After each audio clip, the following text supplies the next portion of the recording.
Kata Nabi, perempuan paling gampang masuk surga. Cuma yang membuat dia gampang masuk neraka dua hal. Satu, dia tidak pandai menjaga lisannya. Gosip. Ini kalau kumpul begini, jangan pikir bebas gosip. Enggak. Itu kalau datang itu temannya dilihat sama-sama Dharma Persatuan, dia liatin tuh Pak. Dari atas kepala sampai ujung kaki. Dia tidak gosip tapi mukanya sinis. Dia tidak gosip tapi sinis tuh lihat orang.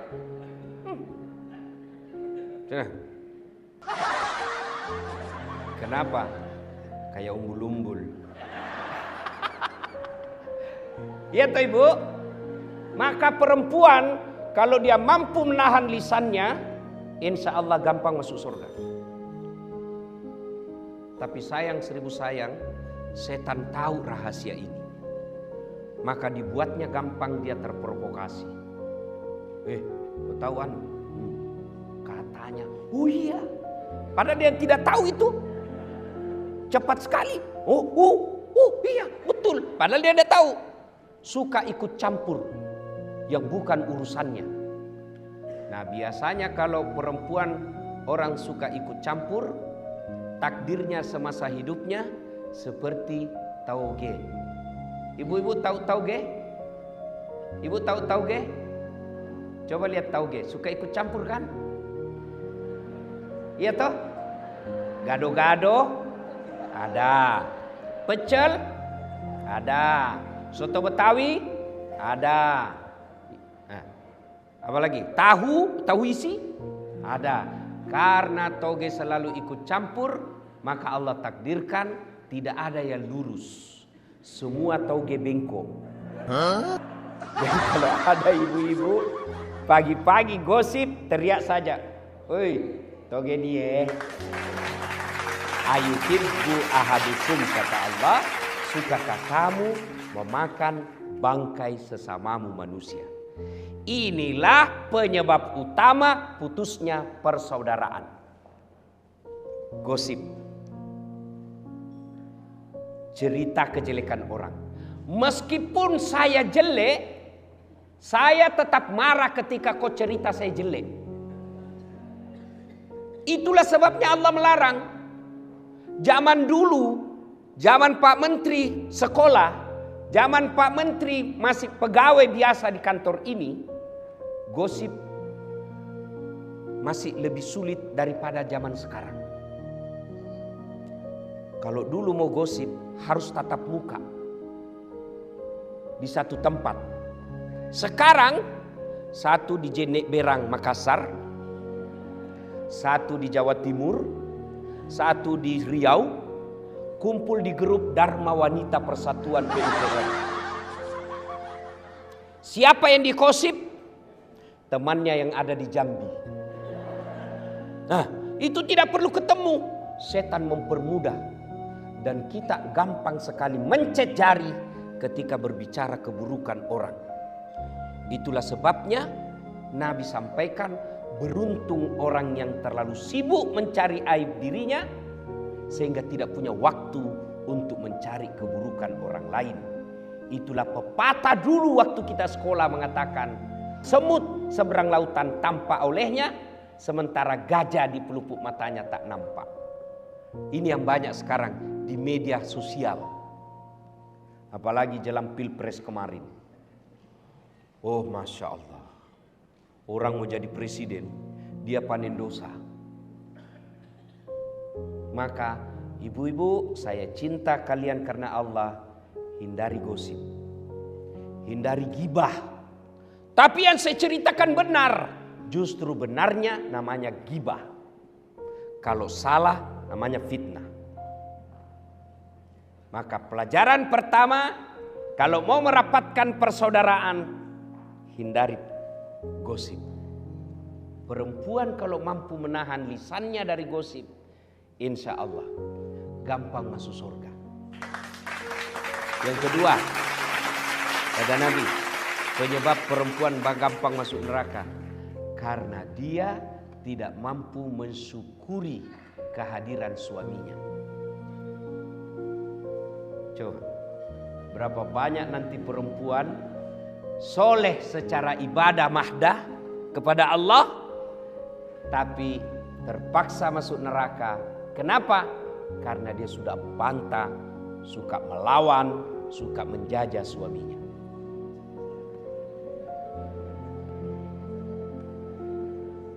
Ibu, ya, halo ibu, mau gampang masuk surga?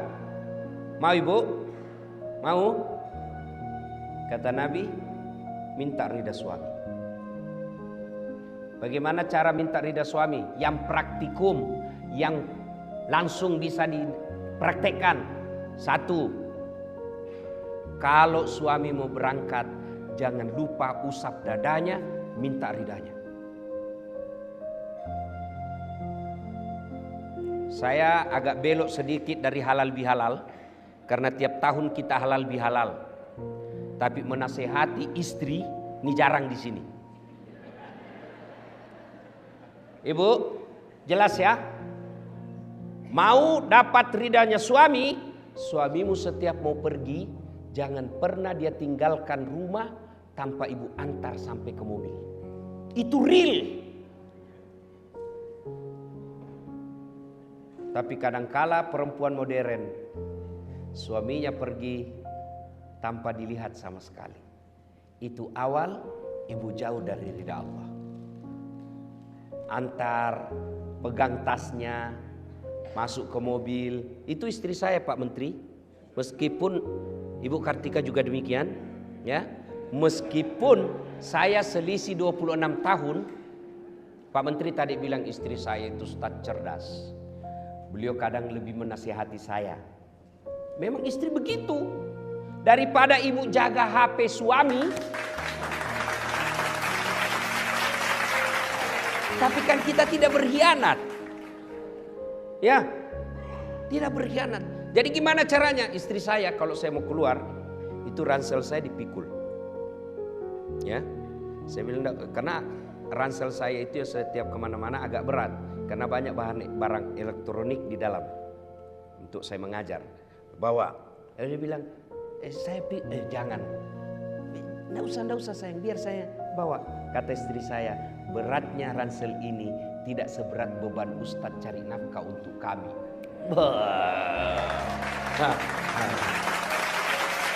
Gimana Pak Irjen pernah rasakan seperti itu Pak? Coba kalau ibu setiap hari begitu, biar perempuan mana yang goda suami, dia tidak akan tergoda. Kenapa? Ada bidadari di rumahnya. Begitu saya naik mobil Bu, tidak pernah istri saya tutup mobil sebelum dia cium tangan saya. 3 kali. Sudah cukup tidak? Dicium lagi nih. Cium lagi ini, satu lagi. Ini lagi kiri. Ini agak lama.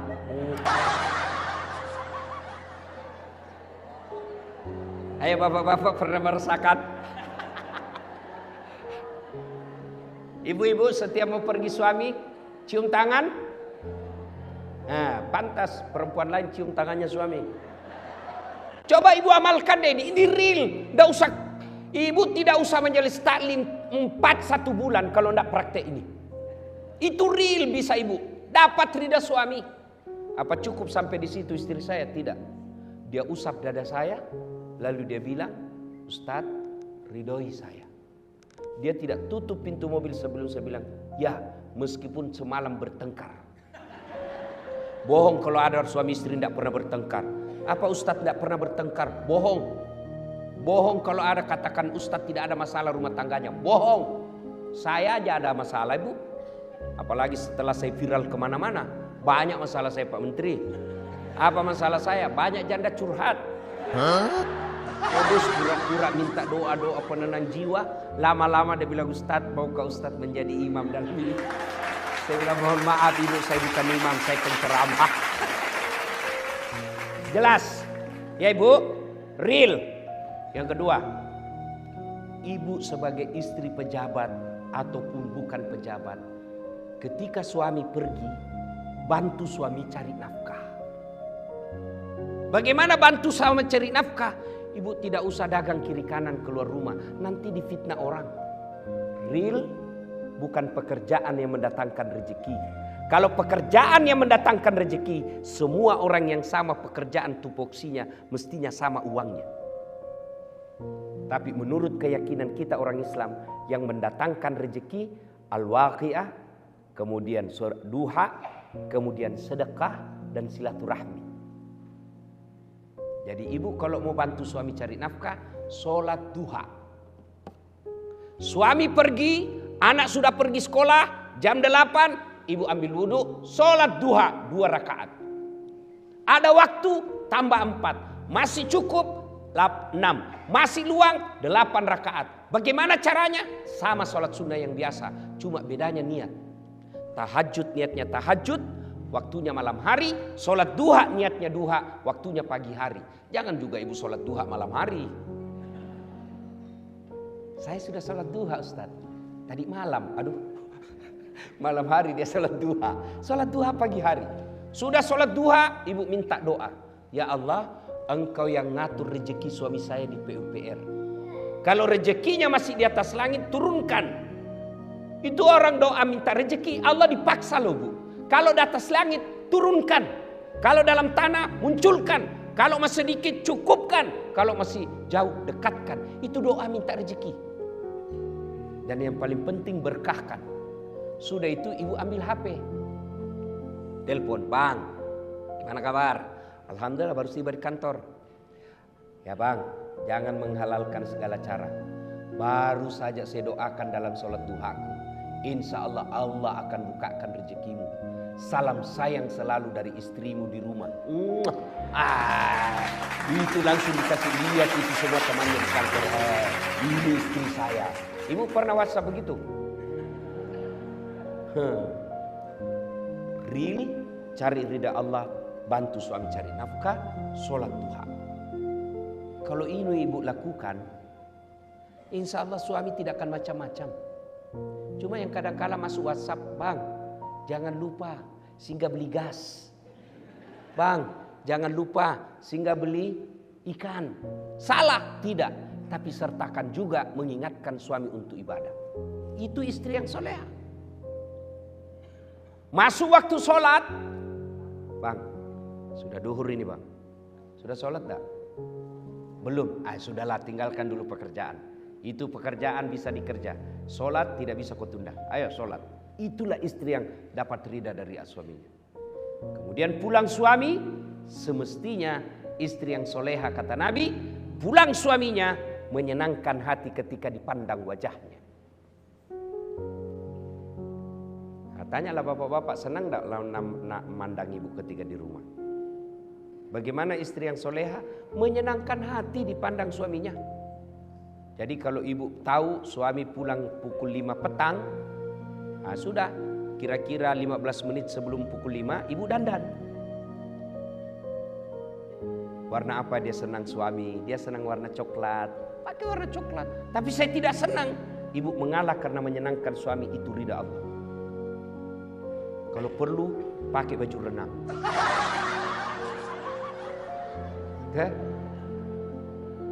Alhamdulillah ibu-ibu saya lihat semua hari ini, Masya Allah, cantik semua. Tapi saya curiga hanya karena ada acara. Tapi begitu mau tidur dengan suami, daster. Ada pula itu bedak yang putih di sini penuh, baru dikasih timun. Ada handuk di kepala. Bagaimana suami tidak depresi? Aduh, setengah mati sih cari duit begini jodoh saya. Maka istri yang baik menyenangkan hati ketika dipandang wajahnya. Yang kedua kata Nabi, ketika suamimu ada di rumah, maka buat dia tenang dan betah di rumah. Mohon maaf ibu ya, saya sengaja tema ini bahas karena ini acaranya Dharma Wanita Persatuan. Supaya ada bekas kita bawa pulang untuk ini bu. Dunia sementara. Pak Basuki menteri sekarang, tinggal beberapa saat akan ditinggal.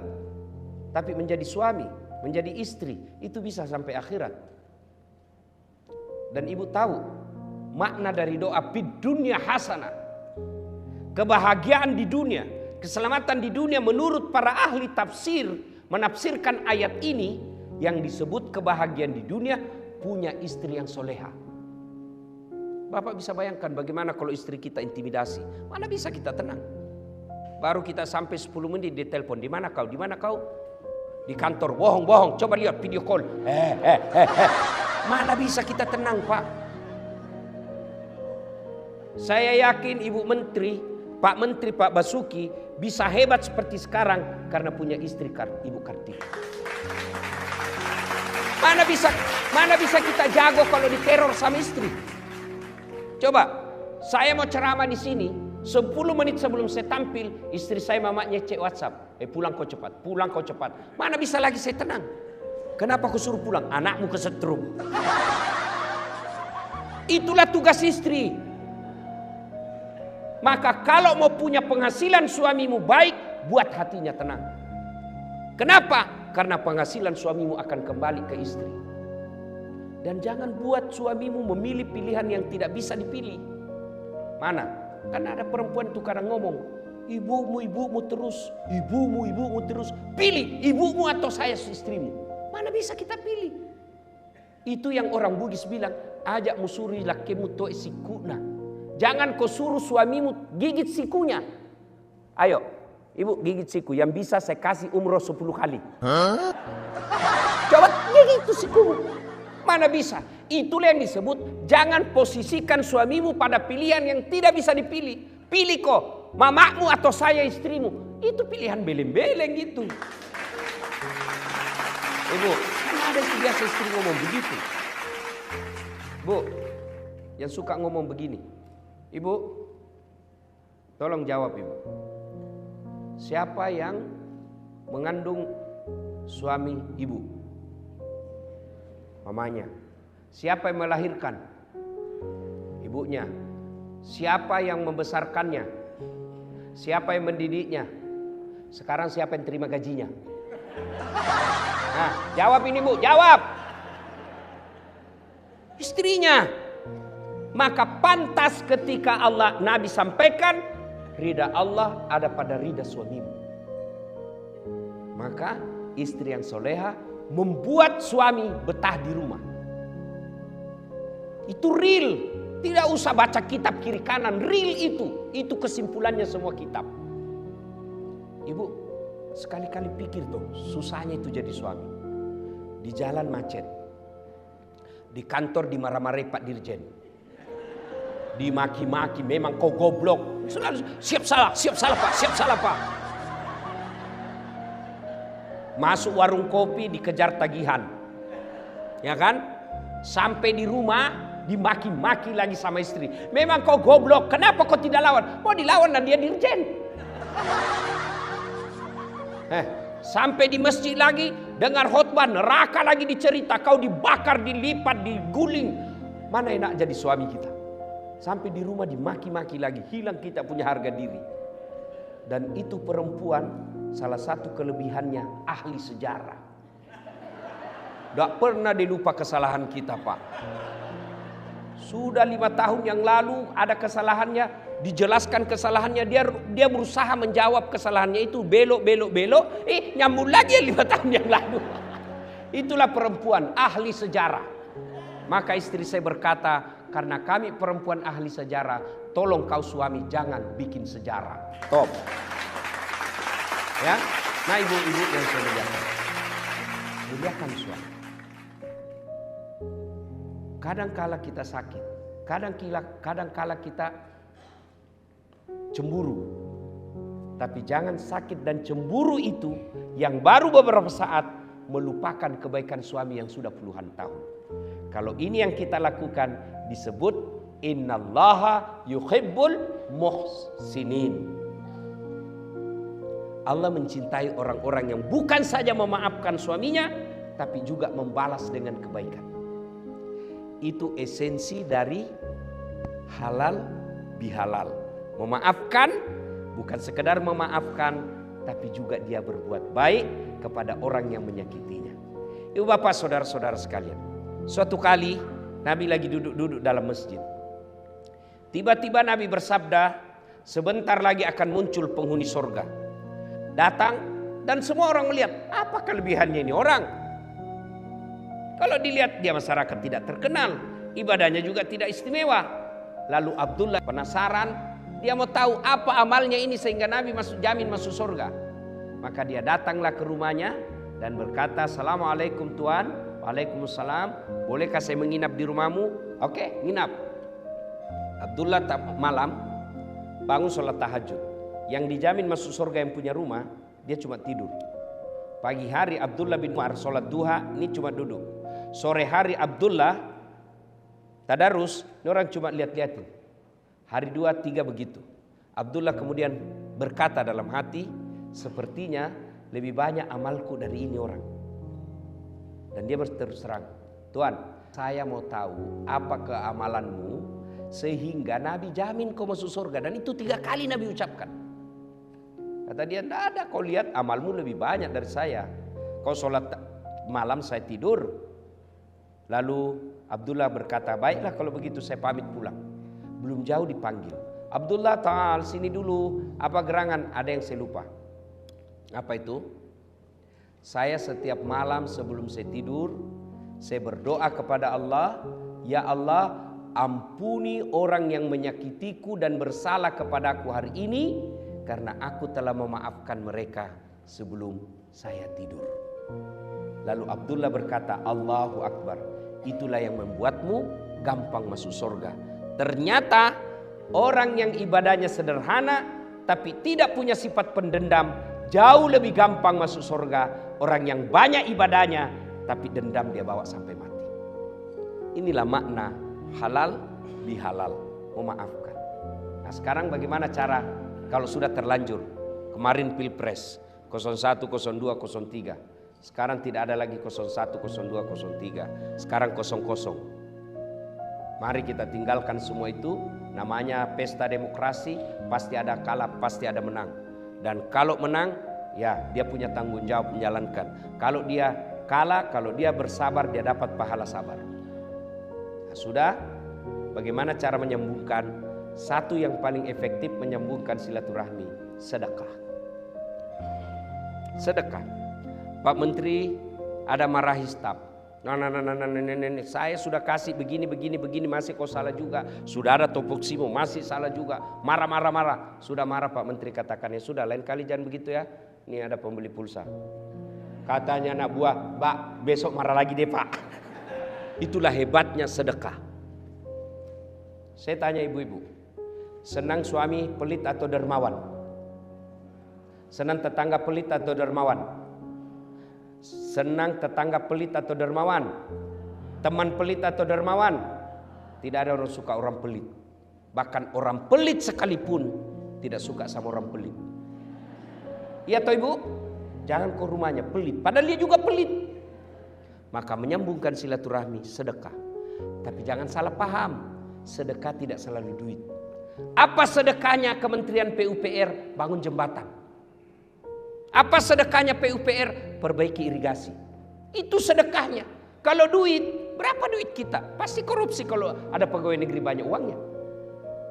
Tapi sedekahnya kita adalah itu, PU, perumahan rakyat. Lakukan tugasmu, insya Allah meskipun pensiun, amal jalan. Saya bilang tadi sama Pak Menteri, saya dakwah, ayo sedekah. Orang hanya sedekah selelisan. Tapi kalau Pak Menteri, ayo bangun jembatan, langsung jadi amal jariah. Kalau saya belum tentu.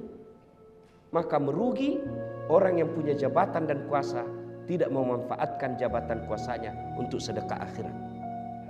Kata Nabi, siapa yang mau dipanjangkan umurnya, dimurahkan rezekinya, dan tertolak dari bencana, maka hendaklah dia bersilaturahmi. Dan masjid itu bisa diselesaikan pekerjaannya hanya dengan modal silaturahmi dalam pekerjaan ustadz dan balai besar PUPR yang ada di Makassar. Itulah sedekahnya Bapak. Itu sedekah. Ya. Bukan sedekah selalu duit, karena duit kita tidak seberapa. Maka sedekahlah dengan pekerjaan. Jembatan diperbaiki, jangan sudah diresmikan, belum diresmikan sudah rusak. Ibu bapak saudara-saudara sekalian, inilah makna halal bihalal kita. Wa'tasimu bihablillahi jami'an wa la tafarraqu. Berpegang teguhlah kepada tali persaudaraan agama Allah dan janganlah engkau bercerai-berai. Dan di tempat ini saya bahagia sekali sebab meskipun ibu-ibu istri para menteri sudah lewat masa jabatannya, tetap dilibatkan di acara ini. Inilah yang disebut kebersamaan. Mudah-mudahan kebersamaan seperti ini terus kita rawat sampai kita nanti bertemu di akhirat bersama Rasulullah, minum di telaga Al-Kautsar. Demikian, lebih dan kurangnya mohon dimaafkan. Usikum wa nafsi bitaqwallah. Assalamualaikum warahmatullahi wabarakatuh.